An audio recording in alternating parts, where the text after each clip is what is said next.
আমি পিয়াল এই মুহূর্তে গুয়াংজু শ্রী জুয়াংশ hospital of medicine centre cancer specialist হসপিটালের সামনে থেকে কথা বলছি।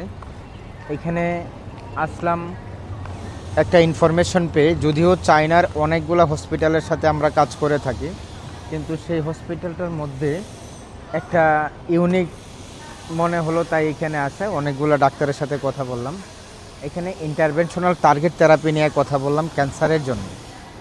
তো ক্যান্সারের জন্য ইন্টারভেনশনাল টার্গেট থেরাপি নিয়ে যে কথাগুলো বললাম, সেটা হচ্ছে যে কম খরচে কিভাবে আমাদের বাংলাদেশে পেশেন্টদেরকে ওনারা সার্ভিস দিতে পারবে, এবং ওনাদের অ্যাকোমোডেশন, ফুড এবং এয়ারপোর্ট পিক আপ ড্রপ কতটা কম খরচে এই সার্ভিসটা দিতে পারবে। এই হসপিটালের মধ্যে অনেকগুলো ইউনিট আছে এবং অনেক বড় বিগেস্ট একটা hospital, only for cancer specialist hospital.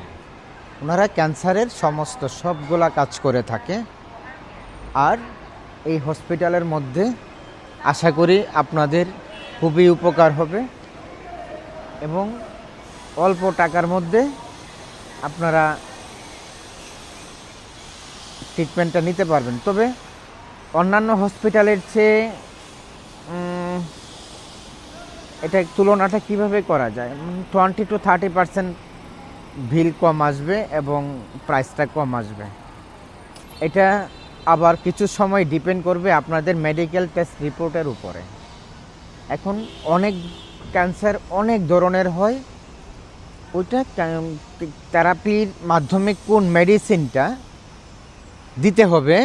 Interventional target থেরাপির মধ্যে অনেকগুলো মেডিসিন আছে। এখন মেডিসিনের মধ্যে এখানে প্রাইসের একটা পার্থক্য আছে।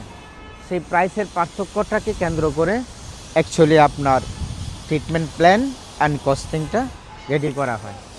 তবে আপনার থাকার ব্যাপারে মাত্র 250 টু 288 RMBর মধ্যে আপনার অ্যাকোমোডেশন হয়ে যাবে।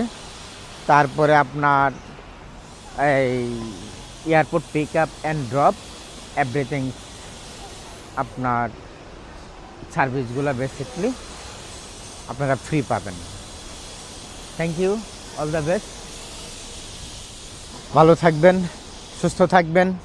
ক্যান্সারকে মরণভেদী রোগ না বলে যথাসময় ক্যান্সার নিরাময় করুন। All the best.